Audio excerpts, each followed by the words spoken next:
Those were the days.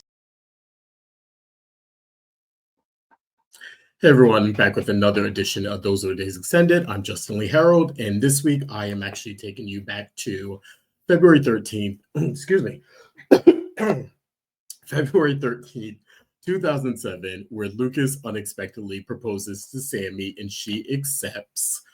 They subsequently get married later on that year, actually on May 9th. And this is actually the last sort of true happy period we have for Sammy, Lucas slash Lumi. Because of that, I want to take a little bit of a deep dive into their like whole saga. It's going to be, of course, I mean, I could sit here for hours talking about them over and over. They're one of my favorite couples. I do regard them as a super couple. They are who I prefer each of them to be with. So for this segment, I'm gonna again take a little walk down memory lane with them, and I'm gonna break it up into three different parts that I think symbolize their relationship. We're gonna start when they first meet. If those of you remember back then, this was like 1993, and the first time they meet is actually not face to face. Actually, Sammy sees a naked Lucas after he just had sex with this pop star named Cherish because Sammy was going to the concert. It was like this, she's sort of like kind of think of like a Britney Spears or at that point maybe like a Debbie Gibson pop star. Sammy wanted tickets. Her, Carrie, and Austin, and I think Jamie was there. They all go to the concert. Austin finds a way to get Sammy backstage to kind of meet Cherish, or they sneak backstage, and then she walks in on basically Cherish and Lucas finishing having sex. She sees a naked Lucas and is sort of admires him, but doesn't see his face, doesn't know who he is, whatever. Then they're later actually formally introduced by, if you don't remember this, they were actually introduced by Kate of all people. Yes, the nemesis or third in this sort of triangle as we see over the next 25 years. Kate actually introduced them because if those of you remember, her and Marlena were actually friends when they were younger. Marlena was a confidant when she came to Salem. She knew sort of all her secrets of Austin and Billy, or sort of Kate having dead children that she was trying to find. And then Marlena also knew that Lucas was Bill Horton's son, that she was keeping that secret from Kate. And again, was a real big confidant to her at that period. So Kate actually asked Sammy in Titan offices, I believe, she basically asked her if she would basically take Lucas around town to introduce him to like her friends. Lucas was new in town. He's coming off from military school. He doesn't know anyone in Salem. He's newly arrived, and Kate was just trying to get him familiar, get him with people his own age. And she basically asked Sammy again to introduce him to people, show him around town, all that kind of stuff, get him acclimated to Salem. So yes, it was actually Kate, ironically, who put these two together and set them on the course that they have. Now we know, of course, when these two got together, they sort of checked each other out. They immediately recognized each other. It was like game recognizes game. They were two like scheming teenagers, sort of hell bent on just kind of being troublemakers. And they set their sights on, of course, breaking up their siblings, Austin and Carrie. Of course, Sammy wanted Austin, Lucas wanted Carrie. Partners in crime with Jamie as sort of like their angel on their shoulder, trying to get them to calm down and kind of come to their senses a bit. So that was a good, I want to say year and a half of storyline there of them two just scheming to break up Carrie and Austin, them trying to get close to each other's sibling and just sort of make an impression. And we know how far they got at that point. We know that Sammy unfortunately drugs and rapes Austin. She gets pregnant with Will. Then it's, of course, later revealed that Lucas is the father and that Sammy actually keeps it from him for months at a time.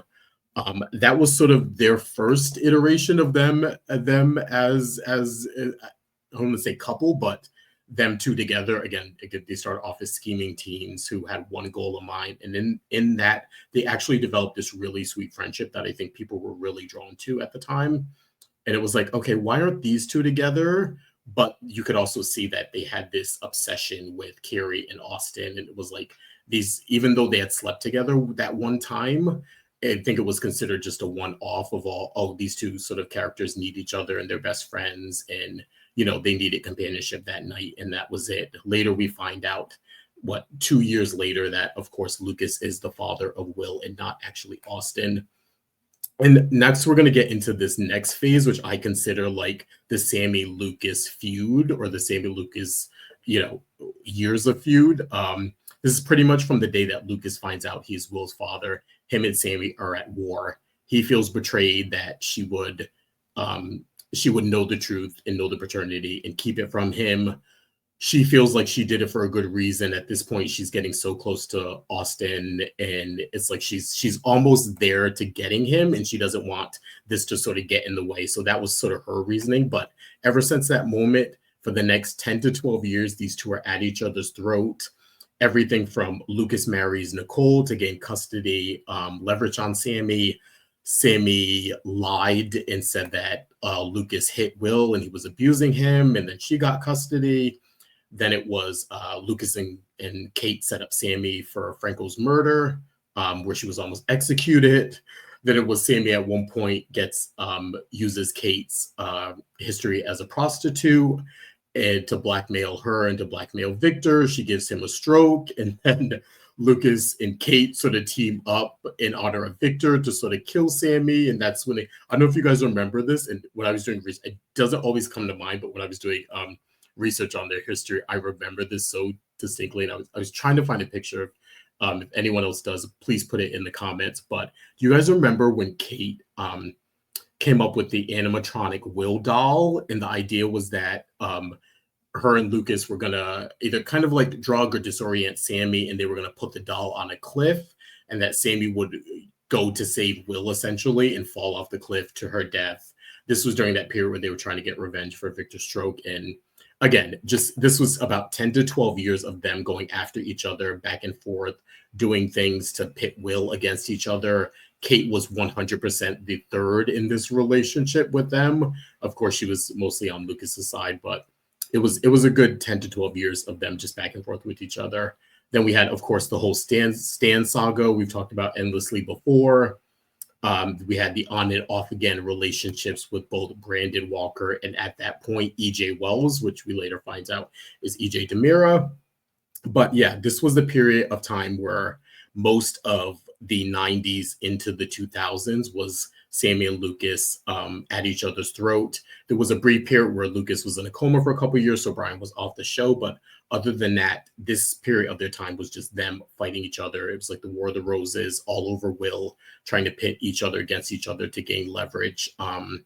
That sort of settled down, and we sort of enter into our third period, which I kind of dub as like the blissful period of Lucas and Sammy.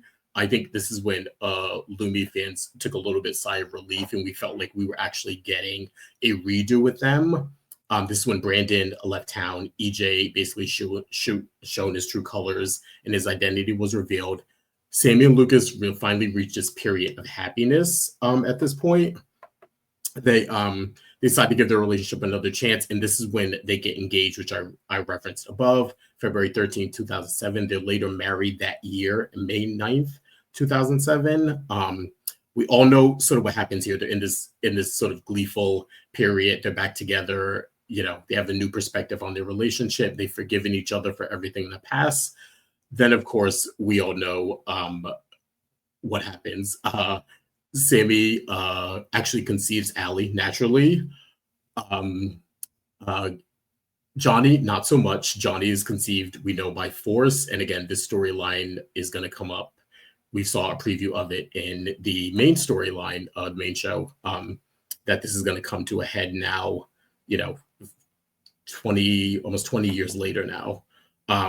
Yeah, Sammy, Johnny's born by force. She's pregnant with twins. Her and Lucas are united front against EJ. Sammy gives birth. The twins at the time are believed to be Lucas's. Later revealed, of course, that Johnny is not his, but EJ's. Despite this, Sammy and Lucas decide to stay together. They're going to be still a committed married couple. They're going to raise the twins as their own. And if whatever EJ's involvement, whatever he's up to, they feel like they're going to, face it head on as a married couple. He's not going to get in the way of their relationship. And then it was this sort of really interesting, blissful time where I think us Lumi fans were like, oh, good, she's not picking EJ. They're not making her go with EJ now. They're not splitting her up with Lucas. They're keeping them two together and intact, and we've earned this relationship up until this point. And then, of course, comes in Stefano in an effort to basically help his son EJ. He agrees to end the Brady Demira feud if Sammy will divorce Lucas and marry EJ. Now, Lucas and Sammy, again, all of the carnage that has come, all of the turmoil that has come with this Brady Demira feud, which has been bubbling up sort of in the background for the last couple of years, they agree to end their marriage in name only, essentially. They get a divorce. They agree that Sammy will marry EJ in name only. They will actually still stay together as a couple, even though, of course, she'll be legally married to EJ. So that was the plan. Her and EJ get married. At the end of the ceremony, EJ is mysteriously shot, and it's sort of like a who done it. We don't know who shot him.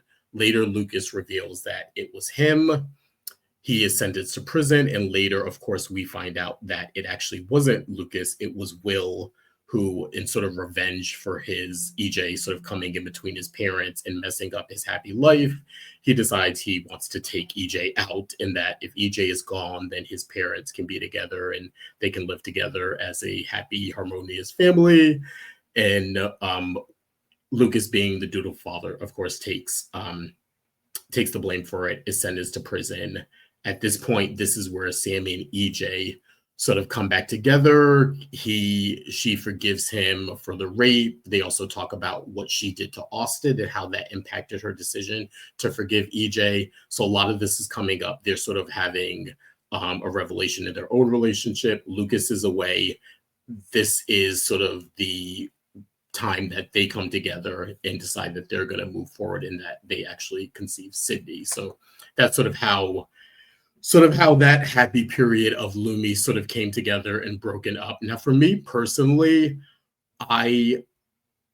we've had, Lucas and Sammy have been in each other's orbit again the next 10 to 12 years. They go back and forth of whether or not they're going to be together. I personally, this last incarnation we had where Sammy was on the show, I think it was 2-3 years ago, she cheats on EJ with Lucas. They decide to be a couple. They go off together. They come back. Lucas is insecure that Sammy might leave him again for EJ, so she kidnaps him. I completely think this was a disservice to them as a couple. This picture right here is how I choose to remember them. And if I was the writer, how I would have rewritten it, I would have actually rewritten it as this is now their third or second chance at love. Let them get married here. Let them go off. They have 2 grown children. They have growing grandchildren. Let them be happy. We know Allison Sweeney comes back periodically. We knew that she wasn't going to be on the canvas for long. For some reason, the powers that be will not commit to keeping Brian Datillo on and giving him good material, even though he knocks it out of the park every time they give it to him. So, you know what? If you're going to have them off the canvas, let them be off the canvas together. Let them be happy. So this is how personally I choose to write this storyline. This is why I picked this photo. I think it's a perfect amalgamation of like their family. This is Sammy and Lucas with their kids. The grandchildren are here, but this is them in a whole. This is almost now 30 years, or 32 years, 33 years since the day they met up until this point that we have now. So I don't know. We all know it didn't work out that way, but I'm fingers crossed, keeping hope that we get another iteration of Sammy and Lucas now. They are in their late 40s, early 50s. I think they're due for another redo. Of course, Allison Sweeney is in and out, Brian Datillo's in and out, but you know what? Let's sort of reunite them and give them another chance at love for all the Lumi fans who feel like we've been cheated throughout the years over this idea that she had a better connection with EJ or more chemistry, or they were alike and she wasn't as much alike as Lucas, which I don't believe. But, EJ and Sammy had their fans, but I don't know. I think we're due for another iteration of this couple. And I think the fans would really like it. I'm sure Brian and Allie would really like to come together again and do a adult middle-aged version of Lucas and Sammy. So fingers crossed we actually get that in the future. So yeah, this has been another episode of Those Were the Days Extended, and see you later. Thanks. Those were the